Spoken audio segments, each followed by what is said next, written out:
নমস্কার, আমি সোমার সংসার ব্লগিং চ্যানেলে তোমাদেরকে স্বাগত জানাই।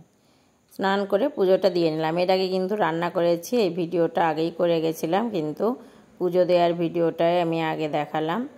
এখানে রান্না করেছিলাম তিতর তরকারি, আর এটা ছিল মাছের ঝোল, এটা ছিল ভোলা মাছের ঝোল। আর এই যে পুচুর খাবারটা আগে দিয়ে নিয়েছি, রান্না শেষ হতে হতেই ওকে আগে খেতে দিয়ে দিই, কারণ 1টা বাজলেই ওর খিদে পেয়ে যায়। সকালে তো খুব বেশি কিছু খায় না, তাই এই যে খেয়ে দিয়ে পুচু টান টান হয়ে ঘুমাচ্ছে। আর আমার কিন্তু এখনও খাওয়া হয়নি, পুচুও ঘুমাচ্ছে, পুচুর বাবাও ঘুমাচ্ছে খেয়ে দিয়ে। আমি এখন খেতে যাব, তাই ও ঘুমাচ্ছে থেকে একটু ভিডিও করলাম। তারপরে দেখো সন্ধ্যাবেলা একটু চা করে খাচ্ছি, সন্ধ্যাবাতি দিয়ে বর আর আমি একটু চা খাচ্ছি আমার বররে নিয়ে। সন্ধ্যাবেলা ও বাড়ি থাকলেই চাটা করি।